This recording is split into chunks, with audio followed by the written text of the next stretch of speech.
If you tune into me, you watching The Dribble by Gully TV. Here I am taking this walk again. I want to share a conversation with y'all that I just was having with one of my homeboys and shit. When I say homeboy, that word has levels. You know what I'm saying? Like, I could casually say, yo, that's my homeboy, meaning we grew up together. But within that title of homeboy, I got niggas that's really my friends and shit. You dig what I'm saying? Like, they know my mom. I know they mom. We've never had any falling outs and shit like that. Like, I have relationships from being a kid coming up with some guys that we never had a falling out. And I got other friends who I've been fighting and beefing with my whole life, but we still homies and shit, if that makes sense. But listen, right? I'm talking to my man. He hits me up and he's like, yo, man, he like, what's up with Dame Dash, man? Like, what's up with him, man? Like, you see that shit? And I'm like, what you mean? He basically said, my man, he said like he like a chump. You know what I'm saying? And what I feel that he meant by that is the Dame Dash that we seeing online, he's displaying traits of somewhat being vulnerable. That's not the same nigga who was walking around with his hat like this back in the day with the chains on, diddy bopping and, you know, doing a Dame dance. That the person that you seeing online, that's not him. That's not the same Dame. And my man, like, you know, what's up with that shit? So I shared with him some information that I found to be true. I spent most of my career as Gully TV behind the camera, basically the whole time. So I'm always watching people, studying people, comparing, because I got tapes. I've been filming since the High 8. That was a cassette tape. You know what I'm saying? And it's going, everything's digital now, but I still got High 8 tapes. I still got VHS tapes. The VHS tapes is one of the ways that you could preserve a High 8, like when you take it to the video spot. Sometimes it progressed to putting them on DVDs, but at a point in time, they would put the shit on a VCR, a VHS tape.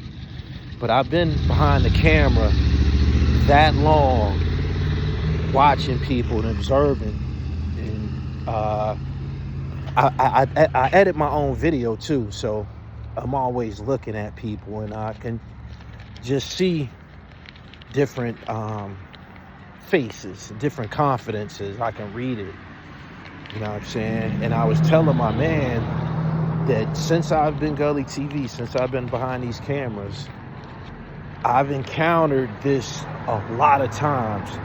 I've encountered rappers who were in all of their glory, and I've encountered rappers whose spirits was broken. And case in point, I was around Black Rob when Black Rob was going through that shit as he was, you know, on his way up out of here. I was around Black Rob. I was called to, that's how I got them Black Rob interviews. I was called to kick it with Black Rob and smoke a few blunts with him and try to lift his spirits. My man knew that I knew a lot of Black Rob music, so he called me. He like, yo, man, I need you to come and, you know, kick it with this dude, man. Like, he's kind of like, my man couldn't take it anymore. Black Rob was in that much of a dark place that my man, he couldn't take it anymore. He was like, man, he like, man, why don't you come by and kick it with him, man, and, you know, do that thing that you do, man. See if you can get this nigga to talk and kick it on camera and shit. You know, just do that Gully TV thing that you do with him. So I ended up coming through, and I'm reciting his lyrics, and we smoking blunts. He had just had a stroke, so he didn't remember a lot of his lyrics. And that's another reason why they wanted me around him, so I can help resuscitate his memory and shit. But we did the interview. I had interviewed MC Shan earlier that day, and I put Black Rob on the phone with MC Shan And Black Rob was happy as hell. Like, it really lifted his spirits.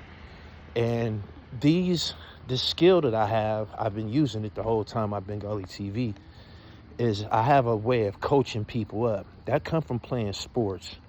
That come from playing team sports. That come from being a point guard and shit like that. That come from being a quarterback. These are positions I played in sports. I was always a captain. But I'm telling my man, I'm like, these entertainers that you see on camera and, you know, that a lot of people look up to, their confidence, their self-esteem is tied to their career, the way that their career is going. And sometimes it could, if a person's career is inconsistent, then they're gonna go through these highs and lows and shit like that. Whereas me, I'm Jamil before all of this shit. I got an extreme level of confidence that's unshakable. And I was telling my man that my confidence that's unshakable, it was built through sports.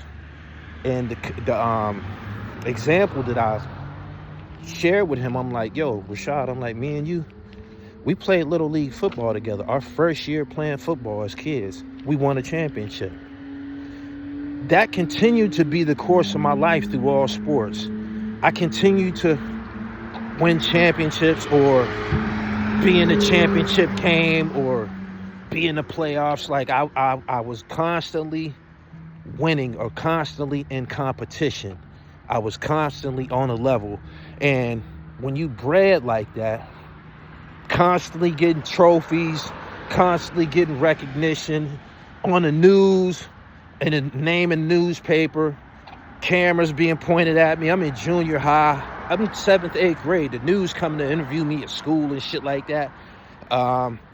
When you bred like that, it's the big man on campus syndrome, so to speak. When you bred like that, that's who you're gonna be for the rest of your life. Y'all probably, you who watching this, y'all probably have friends like me who's always been the shit from sports on up. And that's a breeding that happens in competitive sports. But I was telling my man, I'm like, you know me. I'm like, you know me. I've always been cocky. I've always been bold. I've always boasted. I always carried it like Muhammad Ali. I always acted like that because that's who I am. Whereas a lot of these entertainers, they didn't start acting like that until they became an entertainer, or they didn't start acting like that until they got a chain around their neck or they got a Bentley or something like that. And when they lose those material things, or when shit ain't going right, they just crumble. I've seen it.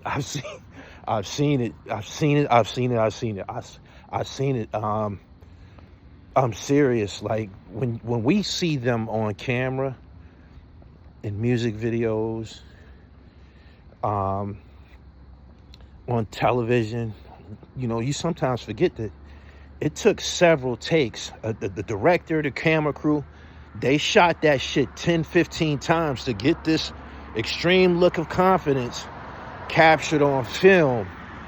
And that's what they sell to the public.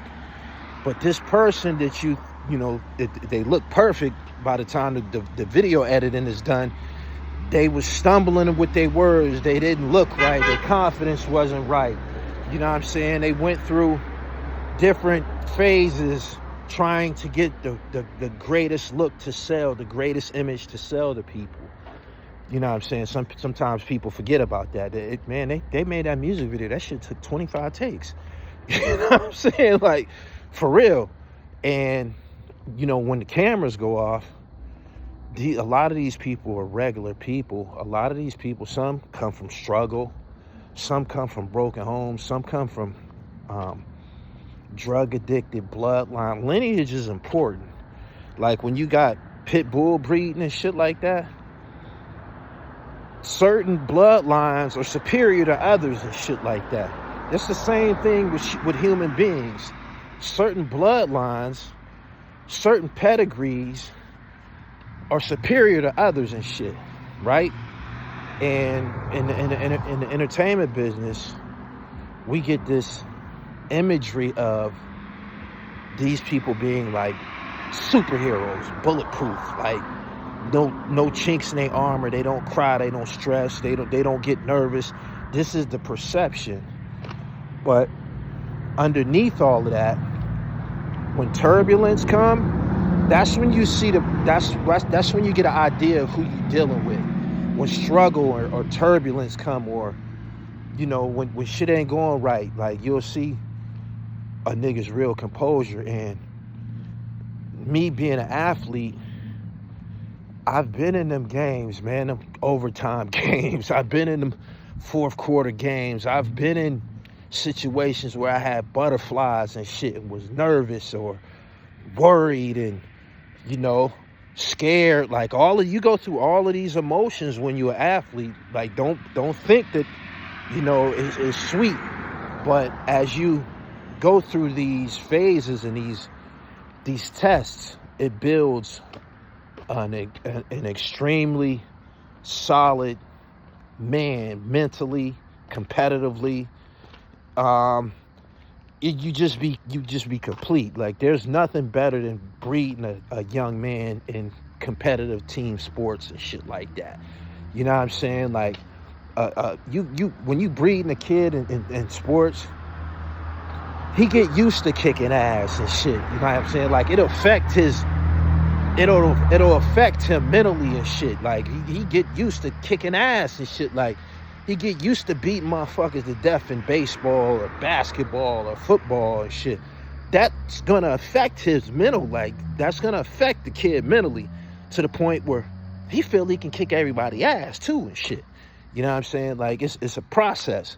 But I was saying to my man how when you see those types of when you see Dame Dash's demeanor change, or when you see him, it's like he's chasing validation. He keeps making videos. His teeth then came out of his mouth. I know that hurt his confidence. He had to tell everybody what's going on with his teeth. He didn't just put out a video where he got his dentist. He's telling everybody the whole story about what's going on. This is somebody who's chasing validation, and a guy with confidence, a guy with real confidence, he don't move like that. You know why? Because it don't matter what nobody say. It don't matter what nobody say. It don't matter what the peanut gallery say. It don't matter what no bitch say. It don't matter what nobody say or think. A nigga already got in his mind that he is the shit. You dig what I'm saying? And the shit that you see Dame going through, he's really, really rattled right now. He's really, really rattled right now. And this shit is taking, this shit is unfolding. Everything that's going on with him is unfolding on a big, very, very big stage. The whole world is watching. The whole world is watching. And it has to affect him if he's not really built like that. If he don't got no champion pedigree, if he don't got no winner's mind state, like if that shit is not in him, he can't deal with this shit. He can't deal with this turbulence. He can't.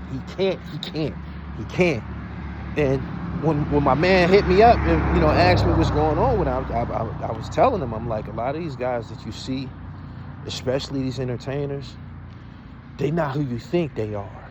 You know what I'm saying? Like, the person, you'll get a good idea of who a person is during struggle. I forget, I think Martin Luther King said the perfect measures of a man isn't gauged during times of comfort. It's during times of struggle. Somebody fill in this motto or this cliche that I'm trying to remember. The absolute measure of a man isn't during times of comfort in something. It's during times of struggle. Y'all know what I'm talking about. But I wanted to get on here and kick that with y'all because it's the truth. It's the truth. And Young Thug's probably going through it. You know what I'm saying?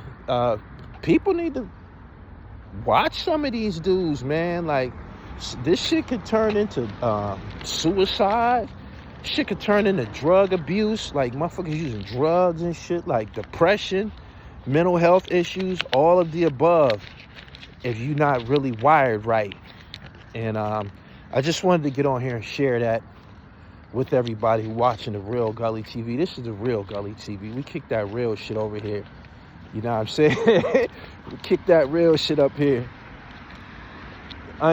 This is an unmovable object, man, on this side of the camera, man. When you subscribe to this channel and shit, this shit you getting, this that champion pedigree, man. This shit flawless over here. Anyway, make sure that y'all subscribe to the channel, hit the bell so you get the notifications. Make sure you follow me on Instagram at IamGullyTV_, and go get the trifecta. Go get the trifecta, man, for my website. Make sure you be looking good and shit, man. That affects a motherfucker's confidence and psyche too. Looking good. You know what I'm saying? Like, when you look better than a nigga, when you feel better than a nigga, your confidence, man, it just is unshakable. It just glow regardless, man, and can't nobody take it from you and shit, man. So you pay for this shit in the gym. You pay for this shit in the gym. Again, there go my athletic pedigree showing through. You know what I'm saying? The radiance, the dominance. Shit was built through athletics, man. This platform is hip-hop, sports, and fashion. I told y'all, my name is the dribble and shit, because I was the shit on the basketball court, man. You know what? Dunking on killers and shit. I used to be in the penitentiary dunking on all types of dangerous niggas and shit. You know what type of attitude? You know how that could shape me mentally and shit? And I'm the baddest motherfucker in here. I don't give a fuck how many people you killed, nigga. You get on this court, I'm Charles Manson. You know what I'm saying? You get on this court, I'm the cannibal. I'm fucking Jeffrey Dahmer. But yeah, that's that athletic pedigree, man. So make sure you go get my 100% herbal supplement, the trifecta, man, and get your dribble right, man. You're not rocking with the best. Peace.